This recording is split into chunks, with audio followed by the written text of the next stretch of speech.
Hey everyone! If you're selling stuff online, you know that filing your GSTR-1 can be a massive headache.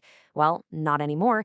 Today, we're going to break down a super simple step-by-step blueprint to help you get your GSTR-1 filing perfect every single time. All right, let's jump right in. So, does this sound familiar? You know that knot in your stomach when it's time to file your GSTR-1? You are definitely not alone.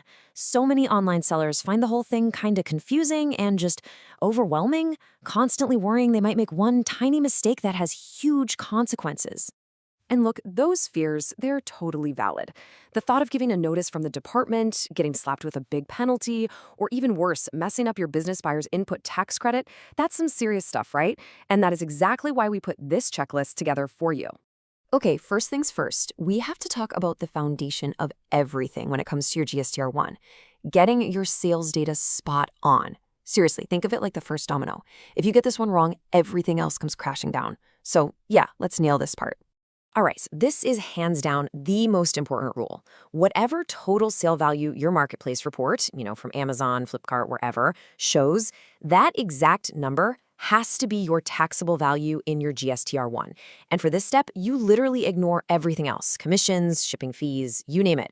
A 5 lakh sale on the marketplace means a 5 lakh taxable value on your return. It's that simple. Okay, now here's a classic trip-up spot for a ton of sellers. You have to correctly separate your sales into B2B, that's business to business, and B2C, which is business to customer. If your buyer has a GSTIN, think like an Amazon business buyer, that's a B2B sale. Pretty much everyone else, they're B2C. You absolutely have to get this split right. It's not optional. And speaking of those B2C sales, you've got to pay attention to where your customer is. So if you're a seller in Rajasthan and your customer is in Maharashtra, that's an interstate sale. That means you have to apply IGST. Mistakenly applying CGST and SGST is a really common error that can create a lot of trouble later on. All right, section 2. Now that we have the big picture sales data sorted, it's time to whip out the magnifying glass and get into the nitty-gritty of every single invoice. Accuracy here is everything. Just think of this as your personal 4-point inspection for every single invoice. 1. Is the invoice number and date correct? 2. For your B2B sales, is the buyer's GSTIN perfect? 3. Is the taxable value accurate? And 4. Did you apply the right GST rate? Seriously, these 4 things are the absolute backbone of a solid filing.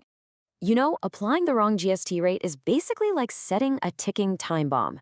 You might not even notice it now, but you can bet it'll lead to a notice from the department down the road.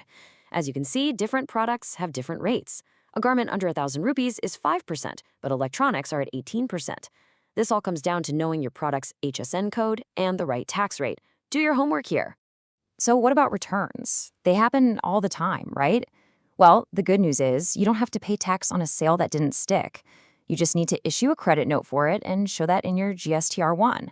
So let's say you made a 20,000 rupee sale, but the customer returned 5,000 worth of stuff. Your final taxable value? Yep, 15,000 rupees. Okay, let's clear up something that trips up so many people. TCS, or Tax Collected at Source. Here's the deal. The marketplace might take its little TCS cut from your sales, but in your GSTR1, you report the full original sale amount. So if the sale was for 1 lakh, you report 1 lakh. No deductions, end of story. Okay, deep breaths. You've gathered all your data. You've checked your invoices. You're on the home stretch. But wait, before you hit that submit button, we've got a few final checks that could literally save you from a huge headache. Listen up, because these 2 are genuine lifesavers. First, double-check your HSN summary. Make sure the codes for your products and the total taxable value for each one are a perfect match with your own records. Second, and I can't stress this enough, even if you sold absolutely nothing, 0 sales, you still have to file a nil GSTR1. Don't just ignore it.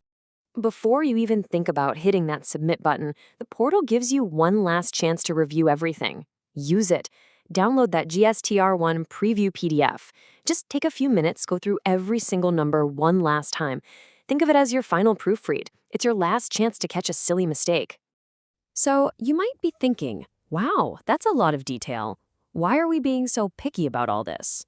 Well, it's because the cost of getting it wrong, oh boy, it's high. Let's take a look. Let's talk money first, the most obvious one. For every single day you're late with your filing, a 50 rupee penalty starts ticking up. It might not sound like much, but trust me, it adds up way faster than you think. But honestly, that late fee is just the tip of the iceberg. The real damage happens under the surface. If your filing's wrong, your B2B buyer can't claim their tax credit.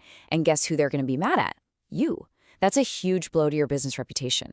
And of course, it's practically an invitation for the tax department to send you a notice, which just means more stress.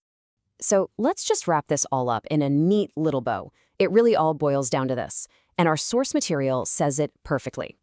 Online sellers, before filing GSTR-1, should pay close attention to their sales report, invoice details, B2B, B2C breakup, GST rate, returns, and TCS adjustment.